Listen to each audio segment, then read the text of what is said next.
আজকে honours fourth ইয়ারের American literature এবং ফিকশন ড্রামা থেকে একটি শর্ট স্টোরি নিয়ে এসেছি।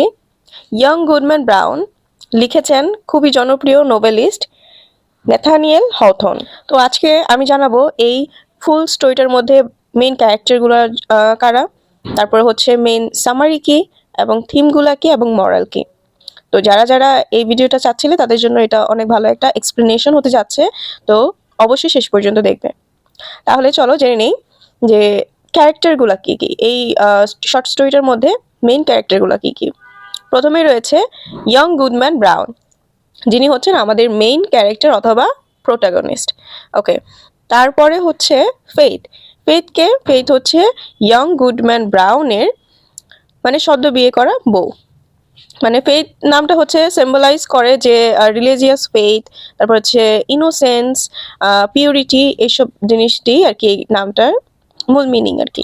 তারপর হচ্ছে ওল্ড ম্যান বা ডেভিল, যিনি একজন মিস্টিরিয়াস ফিগার, গুডম্যান ব্রাউনকে যে ডিস্ট্র্যাক্ট করে এবং বিভিন্নভাবে রিকোয়েস্ট করে যাতে ইভিলের পথে বা ডার্ক ফরেস্টের যে কাজগুলো হয় সেগুলো যাতে সে দেখতে পারে।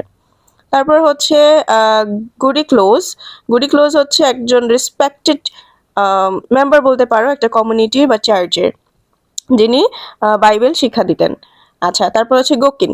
গকিন হচ্ছে অ্যান ইম্পর্টেন্ট ফিগার একটা চার্চের মধ্যে। বলে রাখা ভালো, গুডম্যান ব্রাউন কিন্তু যে গ্রামে থাকতো সেটার নাম হচ্ছে সালেম। ওকে, তারপর হচ্ছে দ্য মিনিস্টার হচ্ছে ওই গ্রামের আর কি প্রধান বলতে পারো বা মান্যগণ্য কোনো একটা ব্যক্তি। তাকেও এই শর্ট স্টোরিটার মধ্যে দেখানো হয়েছে। তারপরে চলো আমরা সামারিটা জেনে নিই। শর্ট সামারিটা আমি খুব সুন্দর করে পয়েন্ট আকারে তোমাদের জন্য দিয়েছি, যাতে তোমরা খুব সহজে মনে রাখতে পারো। আচ্ছা, তাহলে গুডম্যান ব্রাউন বাস করতো হচ্ছে সালেম একটা শহরে বা গ্রামে, যেখানে তার ওয়াইফ ছিল, তার নাম ছিল ফেইথ, এবং তারা সদ্যমাত্র 3 মাস ধরে বিয়ে করেছিল। তো যেখানে এভিলের একটা বা শয়তানের একটা অনুষ্ঠান হচ্ছিল, শ্রীমণি হচ্ছিল। তো ওই জায়গাটা যাওয়ার জন্য একটা ডার্ক ফরেস্ট দিয়ে যেতে হবে। তো গুডম্যান ব্রাউন চেয়েছিল যে সেখানে যাবে, সে অনেক বেশি ডিটারমাইন্ড ছিল যে সেখানে যাবেই। কারণ আমরা সাধারণ মানুষরা শয়তান বা বিভিন্ন ধরনের কৌতূহলিক জিনিসগুলোর মধ্যে আগ্রহ বা কিউরিওসিটি বেশি দেখাই। তো তেমন ছিল ব্রাউনের ক্ষেত্রেও। সে কিন্তু চেয়েছিল যাতে সে ওইখানে যায়। তো তার যে ওয়াইফ ফেইথ বলেছিল যে সে অনেক ভয় পাবে রাতে, সে যাতে সদ্য বিয়ে করা বউকে রেখে না যায়। অনেক সুইটার বিভিন্ন ধরনের ওয়ার্ড দিয়ে তাকে বোঝানোর চেষ্টা করে, কিন্তু ব্রাউন বলে যে না, জীবন আর কখনো কোথাও যাবে না, কিন্তু সে আজকের রাতটা ভোর হওয়ার আগ পর্যন্ত সে সেখানে থাকবে, ভোর হলে সে চলে আসবে ফেইথের কাছে। তো সে কোনোভাবে কথা শোনে না। তারপর সে যায়, সেই ডার্ক ফরেস্টের মধ্যে যাওয়ার সময় সে একজন মিস্টেরিয়াস ওল্ড ম্যানের সাথে দেখা হয়, যার বয়স ছিল অ্যারাউন্ড 50। তো সেখানে যাকে সে দেখেছিল সেই লোকটিই ছিল কিন্তু ডেভিল বা শয়তান।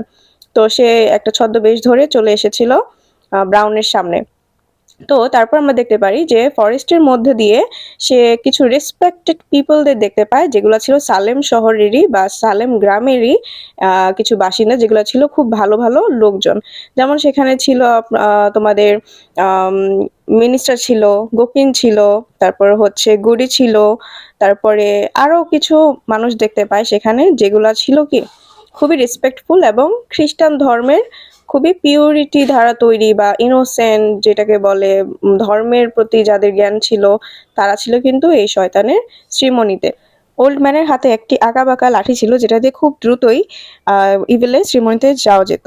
তো ওল্ড ম্যান এটা গুড ম্যানকে দিয়ে যায় বা ব্রাউনকে দিয়ে যায়, যাতে সে খুব দ্রুতই ইভিলের শ্রীমণিতে চলে যায়।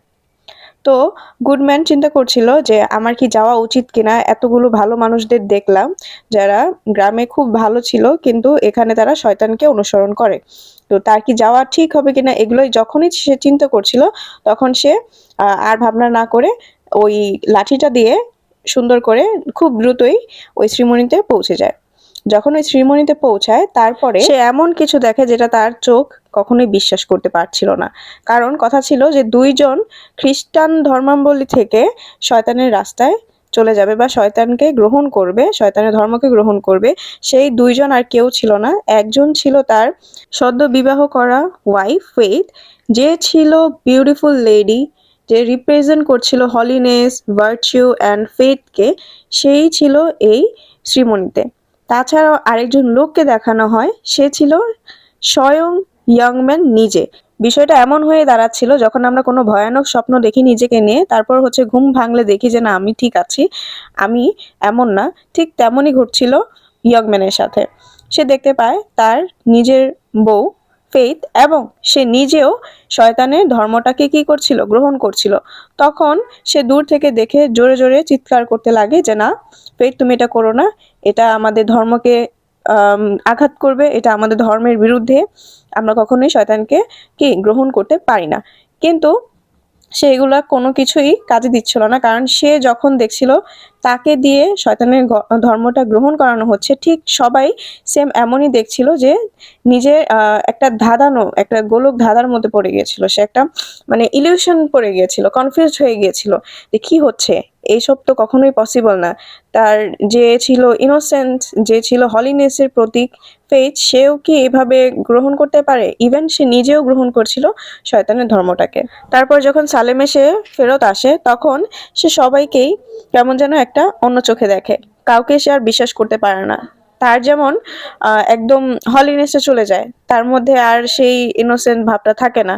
সে সবাইকেই সন্দেহ করে, সবাইকেই ভাবে যে না, ওরা তো সব শয়তানকে অনুসরণ করে, ওরা কি ভালো করতে পারে। যেহেতু গডি ক্লোজ বাচ্চাদের বাইবেল শেখাতো, একদিন সে কিছু বাচ্চাকে কেড়ে নেয়, কারণ সে মনে করে যে গডি ক্লোজ তো নিজেও একজন শয়তানকে অনুসরণ করে, সে কিভাবে বাইবেল শিক্ষা দিতে পারে বা টিচ করতে পারে। ইভেন সে তার ওয়াইফকেও আর বিশ্বাস করতে পারে না, কারণ মনে হয় যে সেও শয়তানকে অনুসরণ করে। এভাবেই সে দিন দিন বিভিন্ন ধরনের প্রবলেমে ফেস করতে থাকে, তারপর হচ্ছে সে অবিশ্বাস করতে থাকে। এভাবে দিন দিন তার মেন্টাল হেলথ খারাপ হতে থাকে এবং সে সবাইকেই অবিশ্বাসের নজরে দেখতে দেখতে একদিন মৃত্যুবরণ করে। এখন তাহলে চলো জেনে নেই ইম্পর্টেন্ট থিমগুলা কি এই শর্ট স্টোরিটার মধ্যে।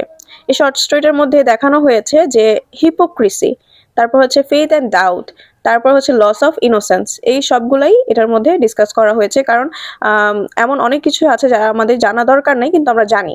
যেমন এই ইভেলের যে সেরিমনিটা, সেটা কিন্তু আমাদের জানার কোনো দরকার ছিল না, গুডম্যানে যাওয়ার দরকার ছিল না, কিন্তু সে গিয়েছে। যাওয়ার পর সে কি করলো, সে নিজেকেই একটা ডাউটের মধ্যে ফেলে দিল।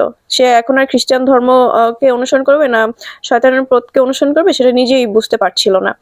তো তার মধ্যে তার হলিনেসটা চলে গেল, ইনোসেন্সটা চলে গেল, এবং সে কিন্তু এখানে একটা ইম্পর্টেন্ট লাইন বলেছিল যে মাই ফেথ ইজ গন। এখানে কিন্তু তার ওয়াইফকে নিয়েও সে অনেকটা স্যাডনেস প্রকাশ করেছে, ইভেন তার নিজের প্রতিও সে ডিপ্রেস ছিল, সেটাও বুঝিয়েছে। তো মরাল অফ দ্য স্টোরি আমরা কি পাই? আমরা এখানে losing faith in others and in yourself can make life unhappy.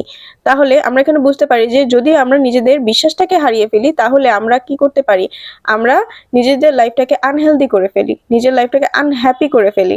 আমাদের কোনো কিছুতেই কি আসে না, একটা বিশ্বাস আসে না। That's why we have to believe in our self, we have to believe our religious faith. আমাদের সবসময় কি করতে হবে, নিজেদের রিলিজিয়াস ফেথের উপর বিশ্বাস রাখতে হবে। অন্যের কোনো কথায় বা শয়তানের ধোকায় আমাদের পড়লে চলবে না, এবং অজানা কিছু অজানাকে অজানা রাখাই ভালো। সবসময় সবকিছুই জানতে হবে এমন কিছু দরকার নেই। সো তোমাদের ভিডিওটা কেমন লেগেছে অবশ্যই জানাবে, এবং ভিডিও সম্পর্কে আরো কোনো কিছু জানতে হলে অবশ্যই কমেন্ট করে জানাবে। দেখাবে অন্য কোনো ভিডিওতে, সেই পর্যন্ত আল্লাহ হাফেজ।